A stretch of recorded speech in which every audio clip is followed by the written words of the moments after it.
Today, the U.S. seizes $460 million in Robinhood shares tied to FTX. The SEC pumps the brakes on Binance US's acquisition of Voyager Digital. And Tim Rice of Coinmetrics discusses the most important crypto market data to follow this year.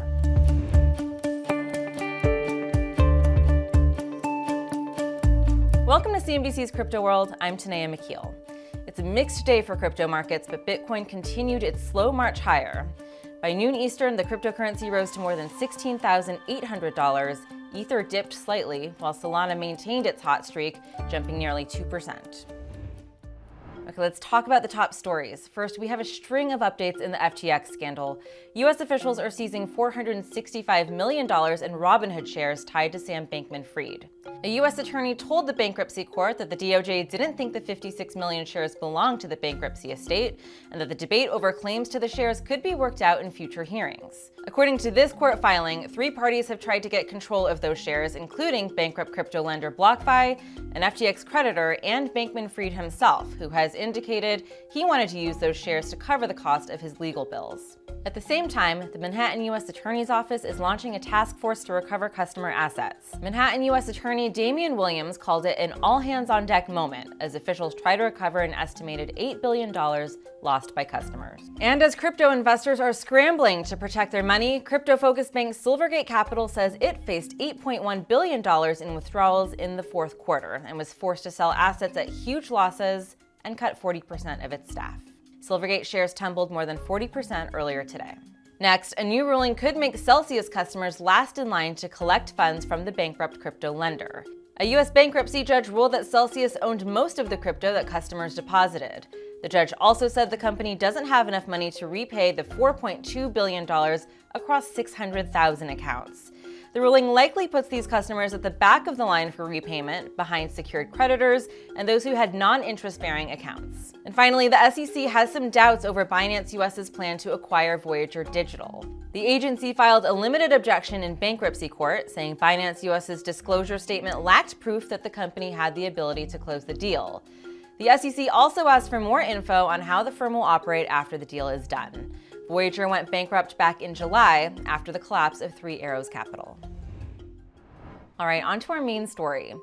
With so many macro pressures weighing on digital assets, including high interest rates and the collapse of several crypto businesses, I spoke with Tim Rice, CEO of Coinmetrics, about which crypto market data is most important to watch in 2023. Anything outside of the prices themselves, what's interesting to you and what sort of became important to the market in 2022? Some things that we pay attention to when we're focusing on public blockchains like Ethereum and Bitcoin is, are we seeing patterns that still show signs of resiliency within those ecosystems? And so I think one of the things we've looked at is over the past year, what does the volume of Bitcoin exchange look like? Meaning how many people are holding onto their Bitcoin versus those people who are selling their Bitcoin and getting out of their positions. And so, in the last year, we've seen 1 in 3 or 33% of the Bitcoin in circulating supply actually exchange hands, which the way that I read that is 2/3 of the folks who invested in Bitcoin are keeping their hands tightly held around their Bitcoin and they're not moving off of it. So, for me, that signals a lot of security. I think the other interesting way to look at again, looking at the volatility and the resiliency of the ecosystem is when we look at addresses on the Bitcoin blockchain and addresses that hold between, say, $17 and a full Bitcoin of 17,000, we're at an all-time high in the number of addresses that are holding Bitcoin. It's sitting right now at about 10.5 million addresses that have some exposure to Bitcoin, which we think is great in the market volatility that you're seeing all this kind of activity continuing to work on Bitcoin. The other area that we pay attention to is stablecoin volume, right? So currently stablecoin value is over $100 billion and plus. And one of the things that we study and analyze is are folks selling out of their stablecoin position and going to cash, or are they continuing to accumulate stablecoins? Significance there is reasonably obvious. We're staying on the crypto rail. We're not giving up faith. And so we're seeing that trend continue, that there's more accumulation of stablecoin and not that kind of flood of activity going out into fiat or cash. So we think those are several of the positive examples that you can use the underlying content to give you confidence and us confidence that we still see that kind of good veracity and backing for the industry. Last year was bad for all risk assets, and investors right now are really looking to kind of recover and looking for opportunities, just different ways to position themselves at the start of this year. How should they be looking at price alongside some of the metrics and indicators that you mentioned before? To what extent should investors be looking at these indicators to kind of gauge what the health of the network is? And, how does that align with the prices and other metrics that might be more focused on their potential returns? As I said earlier, I think the number of addresses holding Bitcoin right now being at an all-time high is super important, right? And so that's how you kind of stitch the thesis together in my mind, as far as longevity, believability, kind of holding on to your position.